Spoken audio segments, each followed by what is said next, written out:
হঠাৎ যদি বৃষ্টি এসে পড়ে এবং ২-৩ দিন ধরে সেই বৃষ্টি চলতে থাকে, তারপর কিন্তু আমের গুটি ঝরতে পারে একটা গুরুত্বপূর্ণ কারণে।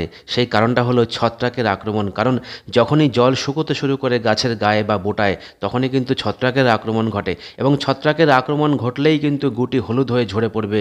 তো এই সময় যখন বৃষ্টি শেষ হচ্ছে, সূর্য উঠছে, সূর্যের আলো গাছের গায়ে পড়ছে, তাপমাত্রা বাড়ছে, জল শুকোতে শুরু করছে, সেই সময় যদি আপনি একটি কার্বনডাইজিন গ্রুপের কোনো ছত্রাকনাশক ব্যবহার করতে পারেন, তাহলে কিন্তু গুটি ঝরার পরিমাণ প্রায় 30% কমে যাবে।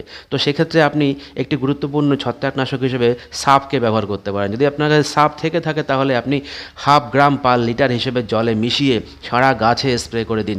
এতে কিন্তু ছত্রাকনাশক হিসেবে এটি দারুণ কার্যকরী এবং এর ফলে কিন্তু আপনার গুটি দাঁড়ানোর পরিমাণটাও বাড়বে। আর সেই সঙ্গে আরেকটা কথা বলে রাখি, বৃষ্টির প্রয়োজন আছে। বৃষ্টি যদি হয়, তাহলে গাছের গোড়ায় জল জমলে গাছের গুটিগুলো কিন্তু দাঁড়াতেও সাহায্য করবে।